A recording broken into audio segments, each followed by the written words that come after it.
Next, we have relieved Miss Guzman of her position at Nottingham High School.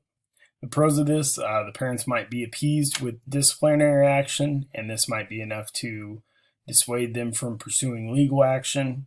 And it also might be an opportunity to hire a better counselor. That said, we have no idea what Miss Guzman's capabilities are, and this could have been a one-time oversight.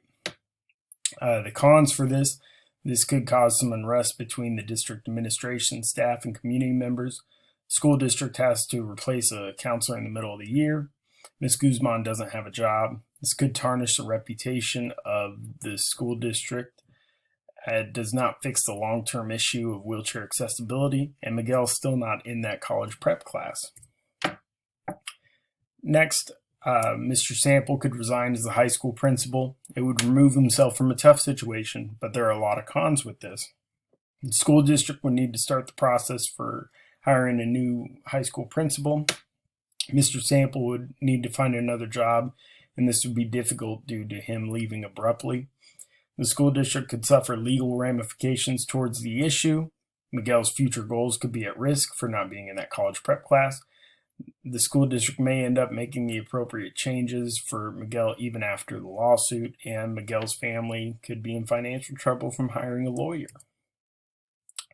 The selection of the best option is number 2, in my opinion. It's the most appropriate for the situation. It helps Miguel stay in his college prep biology class.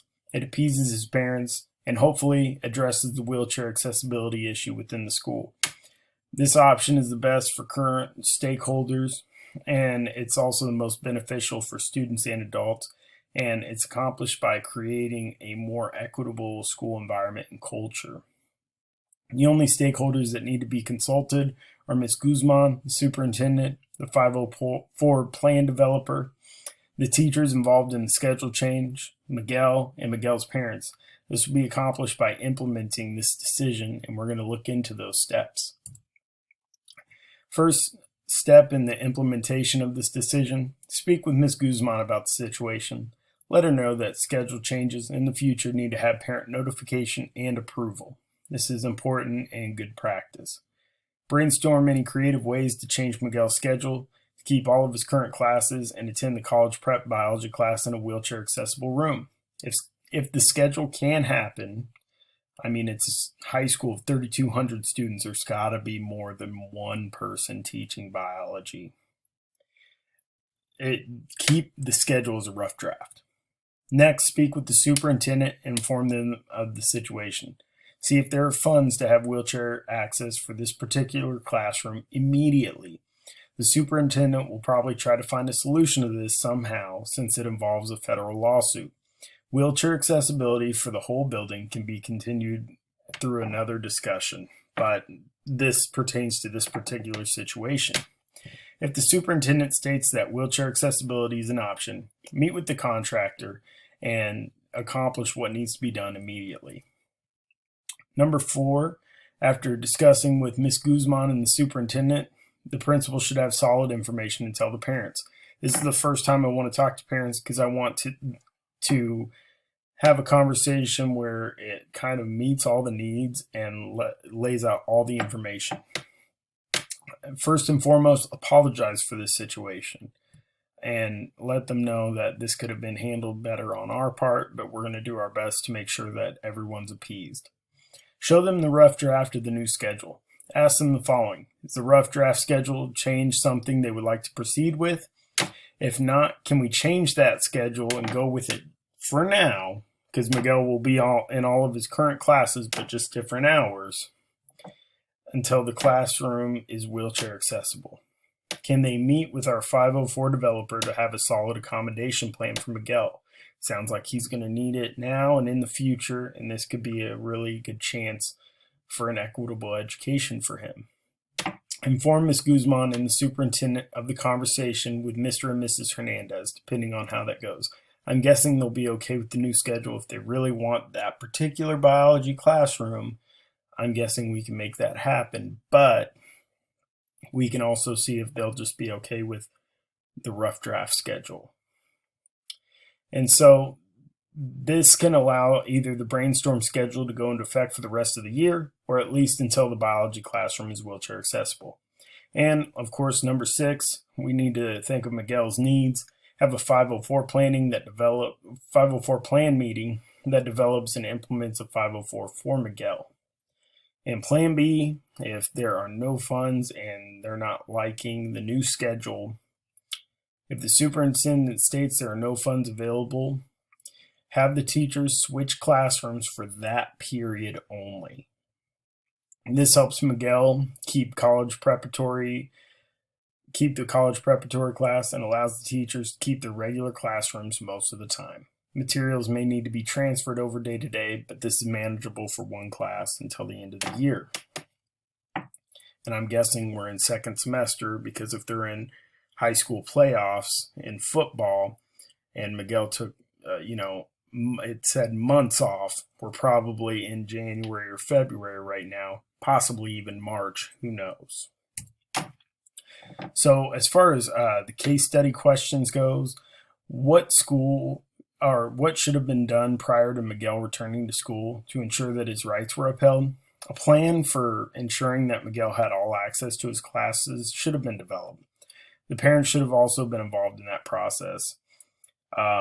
It could have been avoided by the plan regarding Miguel's return being developed, and this whole situation could have been avoided. Miguel does not technically qualify for IDEA. He doesn't fall into one of the 13 categories IDEA covers. He doesn't qualify for an IEP. He has a physical disability, and that can be addressed through Section 504 plan. Does Miguel qualify for services under the Americans with Disabilities Act? He does qualify for accessible design under ADA standards. Does Miguel qualify for services under Section 504 of the Rehabilitation Act of 1973? He most definitely does. He needs accommodations from the school to eliminate barriers so that he can participate in the curriculum. Number 6, are Miguel's parents entitled to a hearing to determine what Miguel is entitled to receive in terms of services and support? Most definitely. Parents should be involved in the 504 plan process, and they can also provide paperwork, from the medical side and evaluations that could help determine what best accommodations would help him. And they can even give their own insight into what he might need. And would anybody be responsible for Miguel's injury in terms of financial compensation? Not technically, because, sports are voluntary and the injury was accidental and occurred within the normal scope of the sport in question. Number 8, who would you contact following the meeting with Miguel's parents and his attorney? I would contact the superintendent first and foremost. As of now, I would not contact legal representation because I plan on handling this informally. Would you meet with Ms. Guzman to discuss the situation? I most definitely would. The purpose of this is to create a new schedule for Miguel and also to tell her that parent confirmation for schedule changes are always necessary. This is a learning moment for everyone involved. Do you believe that you can come to an agreement with Miguel and his parents and the attorney? The option I selected for this situation will hopefully appease Miguel and his parents. It was honestly created to satisfy all stakeholders involved in the situation and also promote the current and future success of students, within the school. We're going to fix the wheelchair accessibility problem, and we're going to start with this situation. Justification for my actions. Does this promote the academic success and well-being of each student and adult? This decision addresses wheelchair accessibility for the classroom, and it's going to help all students and adults currently and in the future. And this really helps create an equitable school culture and environment for everyone, and that includes all students under IDEA and Section 504. Do I provide clear evidence that their pre-K through 12 students are being better prepared for college careers and life? The decision to keep Miguel in the college prep class helps to provide evidence that all students are being held to high expectations and they're being properly prepared for life after high school and their individual goals that they want to accomplish. Do I promote collaborative effort among key stakeholders? Being collaborative with Ms. Guzman, the superintendent, Miguel, and his parents shows that we're trying to do what's best for the students. Each student needs to accomplish their individual goals, and this is what the team is promoting with our actions involving Miguel. Do I support every student and/or adult's learning and development?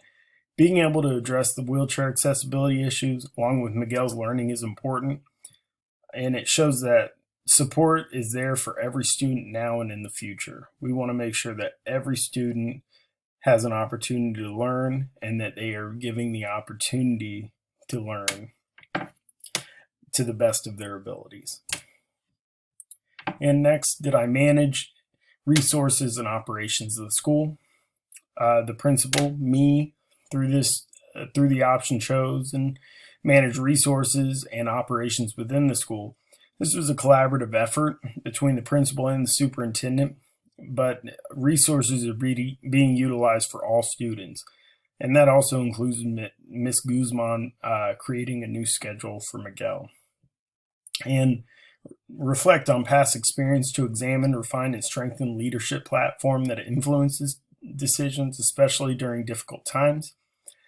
Being able to create a schedule and make accommodations for individuals is what I've done for the past 7 years of teaching. I make all my students schedules and I try to place them in classes that they're going to love and they're going to want, and it's going to prepare them for life after high school. If they want to be a chef, I'm going to get them into some culinary classes. If they want to be an electrician, I'm going to try to get them OSHA certified through Intro to Industrial Tech.